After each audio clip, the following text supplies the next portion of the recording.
প্রশ্নটা বলেন। এজেড আব্দুল্লাহ নায়ক অর্থ কি? আচ্ছা, ভাই আমাকে প্রশ্ন করছে এজেড আব্দুল্লাহ নায়ক অর্থ কি। এতে শুরু, জেডতে শেষ। এতে আব্দুল্লাহ, জেডতে জাকির। আব্দুল্লাহ নায়ক শুরু, জাকির নায়ক শেষ। আর আব্দুল্লাহ বলতে আমি, আর নায়ক মানে জাকির নায়ক। এজেড আব্দুল্লাহ নায়ক। এতটা পাইছেন? জি না, এটা হয়নি। কে হয় নাই?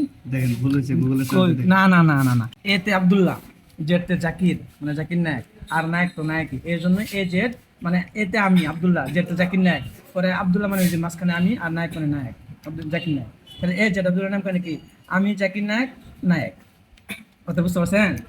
কেউ তো হয় না, কেমনে বলেন, আবার বলেন। আবার আমি কই এ জেড না, এতে আব্দুল্লাহ, জেডতে জাকির মানে জাকির নায়ক, আর আমার নাম তো আব্দুল্লাহ, আর নায়ক তো এটা জাকির নায়কই। তাহলে এ জেড এজেড আব্দুল্লাহ নায়ক, এটা আবার কেমন? ওটি তো গেলাম এতে আমি, এতে আব্দুল্লাহ, হ্যাঁ আমি হ্যাঁ জাকির নায়ক, হ্যাঁ। আব্দুল্লাহ নায়ক, এটা কেমন? না না না, আমি কই যেটা জাকির নায়ক না, মানে আমি জাকির নায়ক, এটা আব্দুল্লাহ, যেটা জাকির নায়ক। বুঝলাম। হ্যাঁ। আবার আব্দুল্লাহ নায়ক নাস্তা পরে মাঝখানে কি আব্দুল্লাহ দিতে হইব না আমার নাম? কেন? আমার নাম মাঝখানে দিতে হইব না? তো চিনতো না, না তো চিনতো না।